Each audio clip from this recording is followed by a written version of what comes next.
We have to talk. Something else. I need your help. Are you sure this isn't something you can handle yourself?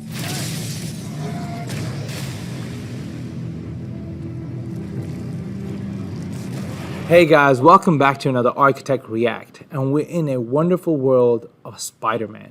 In this action-packed adventure that follows the iconic Marvel superhero as he navigates the challenge of being both a crime fighter, vigilante, and a struggling young adult in New York City.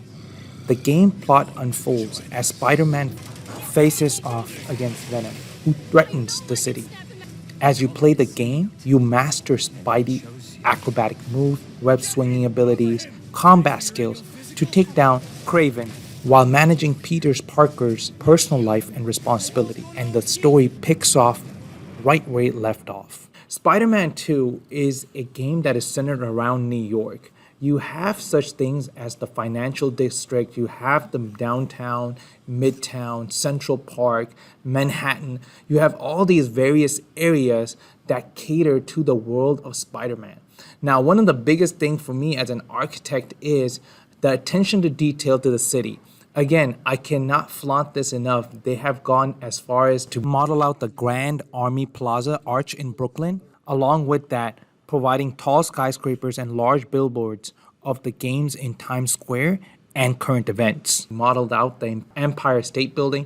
They have gone with the line project that's done by Diller Scofidio. The skyscrapers that are there are done by renowned architects, big architect Bjarke Ingels.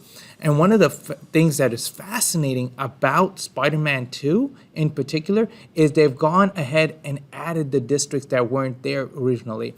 Harlem, for example, Queens, Williamsburg has been added. Now, all of these various things, again, I have to respond as an architect to them. So one of the things that I have noticed about the game, whether you're playing it at day or night, it has a lot of things that are genuine when it comes to architecture. We're talking about lighting. We're talking about the feel of the city. We're also talking about how you can situate yourself in New York in 2023. Again, just like Assassin's Creed, I feel like this game will eventually be a way to source documentary or source what was the snapshot of New York in 2023, right? We have such things as wind tunnels. We're also looking at how, and that's realistic. New York is known to have certain streets that are windier than other.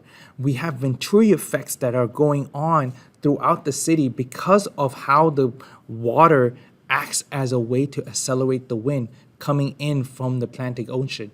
And then on the other end, we have northern wind that travel through the city, creating areas where the pockets accelerates the wind, and that's called Venturi effect. So Spider-Man takes advantage of that. Another thing that I feel like that is something to contemplate upon is why go as far as to mimic an entire New York City? Of course, this is iconic to Spider-Man. This is the story of how this Marvel character developed.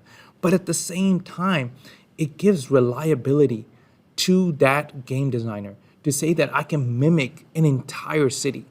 It gives credibility to the actual game, because if he's situated in New York, how would it be like from that vantage point of view? And again, the parkour-like element when it comes to Spider-Man swinging through the city is almost zen. You can pretty much have this as a way to meditate upon what the city is like.